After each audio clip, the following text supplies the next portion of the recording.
I am one of the few people mentioned in all four Gospels. Even Jesus' father does not have that privilege, although we share the same name. I am Joseph of Arimathea, and I have the unusual distinction of being a minor Bible character of whom you know more about than almost every other person in the Gospels besides Jesus himself. All four Gospels record events from the last week of Jesus' life. Matthew and John were eyewitnesses, while Mark and Luke got their information from other sources. Though each writer had his own information sources and goals, the Holy Spirit inspired the writing of all four books. Matthew tells you that I was very rich, came from Arimathea, was a disciple of Jesus, went to Pilate to get the body of Jesus, wrapped the body of Jesus in a linen cloth, laid Jesus' dead body in my own new tomb, and rolled a giant stone over the tomb's entrance. Mark says I was a prominent member of the council. I was waiting for the kingdom of God, went boldly to Pilate and asked for Jesus' body, and was given it. I took down the body, wrapped in a linen, placed it in a tomb, and rolled a stone over the entrance. Luke adds the information that I was good and upright. I had not consented to the decision and action to crucify Jesus. I came from Judea, and that the tomb was new. John completes my information by saying I was a secret disciple of Jesus because I feared the Jewish leaders, that I was accompanied by Nicodemus when I prepared the body of Jesus, that he and I wrapped the body in spices in accordance with Jewish customs, and that the tomb was in a garden where Jesus had been crucified. John adds that we laid the body in the tomb on the day of preparation. I tell you all of this detail for a very specific reason. I am uniquely qualified to tell you about the last day of Jesus' life. When you hear my story, you will also guess where the writers of the Gospels got some of their detailed information. I was born with a silver spoon in my mouth, the child of a wealthy Jewish merchant. When I was young, my family moved from Arimathea to a large house on Mount Zion, only a few hundred yards west of the temple in Jerusalem. We could walk straight east from my house, cross the bridge you know as Wilson's Arch, and enter the temple grounds, our treasured, custom-made robes billowing, without even having to mingle with the poor people, let alone be bothered by beggars. My father was a Sadducee, as were many of the other wealthy Jewish leaders. We were very socially concerned, didn't believe in the resurrection, and not overly concerned with intricate theological arguments. Although we didn't believe in the resurrection, we did believe that the Messiah would restore Israel to its rightful, powerful position among the countries of the world. We looked for a Messiah that would restore King David's earthly power, although that power had not really existed for nearly 1,000 years. Since we were wealthy, I went to school and studied the Torah with other wealthy children. Sometimes, exceptionally bright children, such as Saul of Tarsus, joined our group. But mostly I knew rich people. Rich people came to our house for dinner. My parents' friends were all powerful. Wealth was much more important to us than having perfect theology.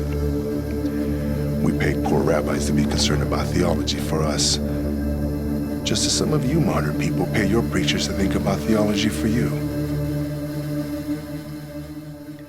Almost a week before the death of Jesus, I learned that he and his disciples were in town. I rushed to hear the famous teacher and found that he was surrounded by people of all kinds. Naturally, I gravitated to stand by my friends, other rich and very richly attired Jews. We looked like gaudy peacocks next to poorly clad Jesus and his ragtag disciples. We rich, religious Jewish leaders loved our robes. The more Jesus taught, the more I believed. The more Jesus taught, the angrier my friends became. They grew louder, and I grew quieter. They asked him loaded questions, and he turned back every verbal challenge. The people loved watching Jesus take on the religious establishment. And I did too. I so badly wanted to hear Jesus, and my robes kept me safe from suspicion. I wasn't paying attention to the storm that was brewing. I started hearing rumors that one of Jesus' followers had taken a bribe to betray him to the Jewish leaders. It sounded so silly.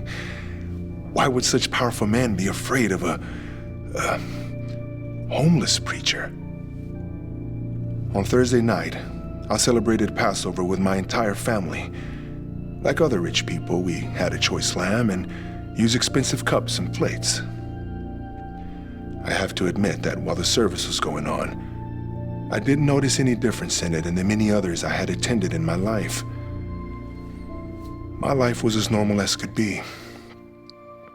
Until about midnight, when nothing in my world would ever be the same. There was a loud, crashing knock on my front door. I jumped out of bed, threw on the nearest robe. My servants and I arrived at the door at the same time. There were many of my friends holding torches. They shouted at me to get dressed and to come with them. There was an emergency, and the Sanhedrin was going to meet. It must be quite an emergency, I thought, since the Sanhedrin almost never met at night. We entered the Sanhedrin building. I understood the commotion. They were afraid of Jesus. They wanted to kill him because they were afraid of him. Nothing was going to stop that bloodthirsty mob, but they had no authority to kill him. That's the knowledge I console myself with anyway. They only had legal authority to beat him before letting him go.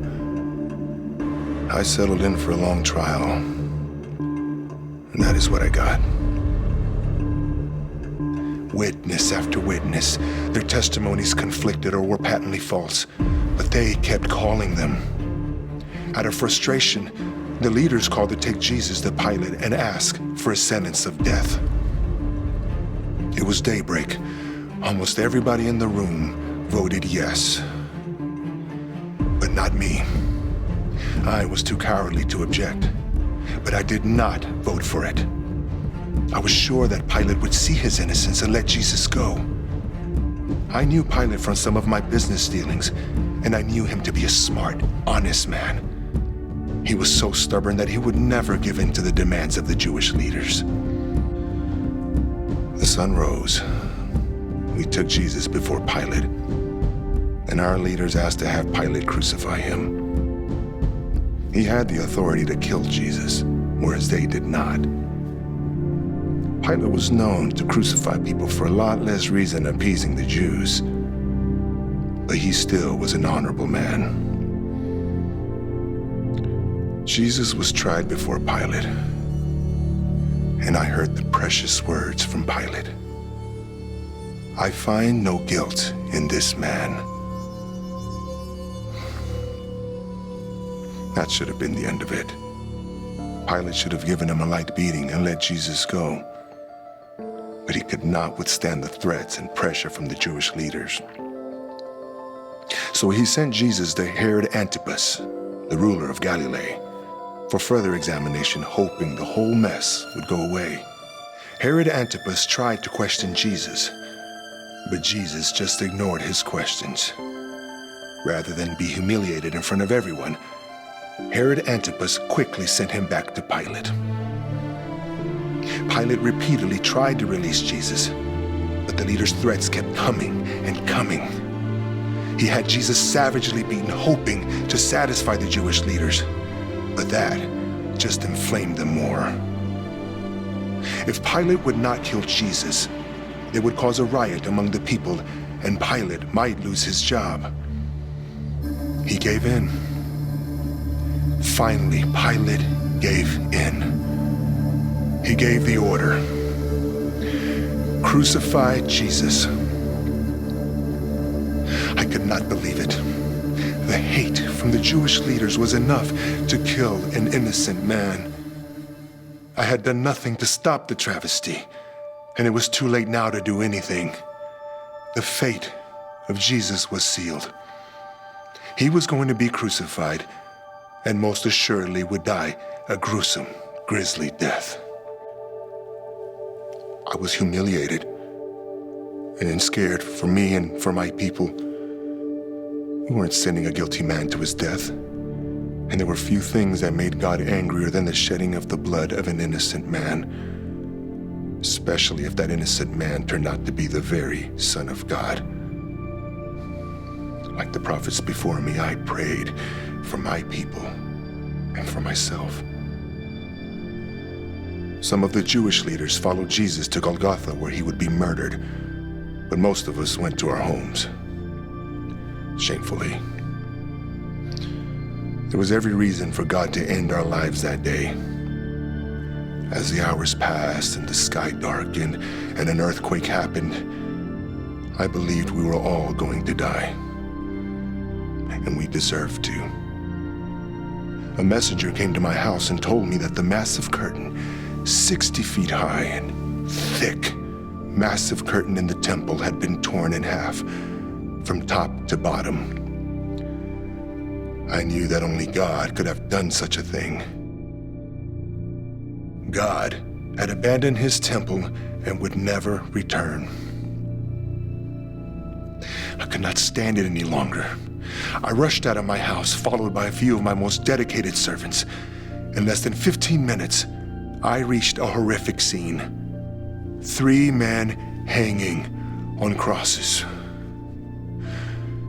As usual, they were placed next to a major road where people could see them, eye to eye, cheer at them, and be reminded of the absolute power of Rome. But he was the one in the middle. Above his head was Pilate's sarcastic sign.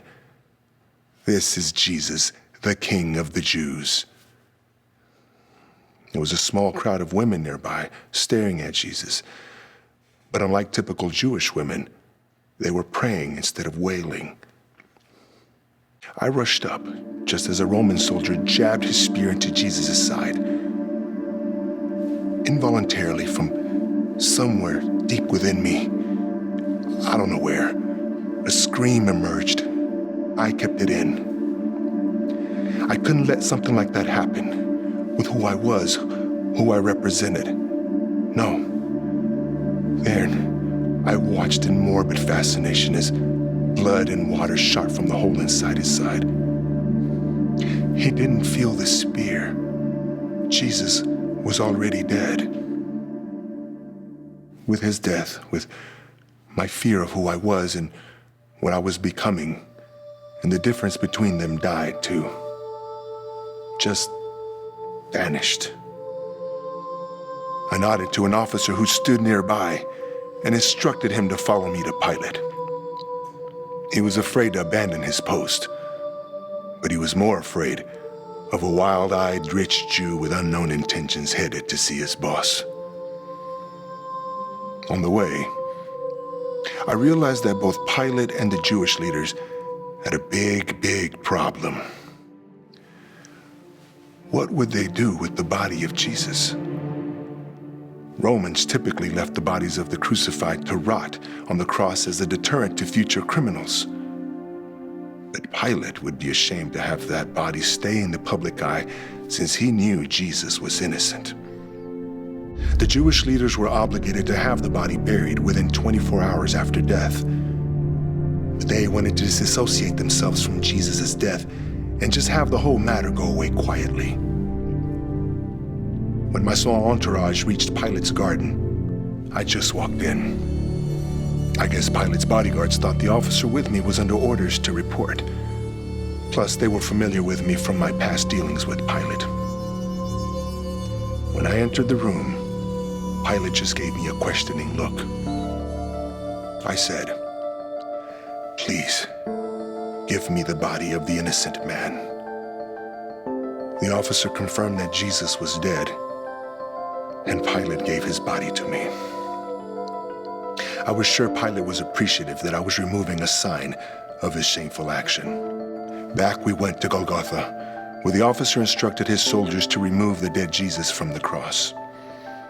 Sickened by the thought of them ripping his hands and feet from the nails, my servants and I removed him from the cross. I then sent one servant to fetch linen cloth and other servants to buy burial spices and perfumes. They only had an hour to buy those things because sundown was approaching, and the burial had to happen soon. My servants gone, I was in a quandary. What would I do next? There was a muffled cough behind me. I turned around. Nicodemus. It was my friend Nicodemus, another secret follower of Jesus. I said, "My tomb is over there. We will carry him." The blood drops of Jesus stained our robes, our expensive, pompous robes that now we would never wash. We reached the opening of the tomb. My servants began to arrive. Nicodemus and I personally prepared the body with the spices and then carefully wrapped it with linen strips. We placed the headpiece over his face and head and laid him down. With one last look, we left the tomb. It took 6 of us to lever the stone in place over the tomb face, where we sealed it. It would take a dozen strong men to remove that stone because I had designed it that way. Nicodemus and I were ritually unclean because we had touched a dead body. We would not be able to celebrate Passover, but neither of us really cared. Jesus was dead, and our hopes and dreams were shattered. We were no longer secret followers of Jesus, and would likely lose our seats in the Sanhedrin and our places in high society, and may lose much of our wealth. Standing there in our blood-stained robes, they seemed like treasures that no longer had any value.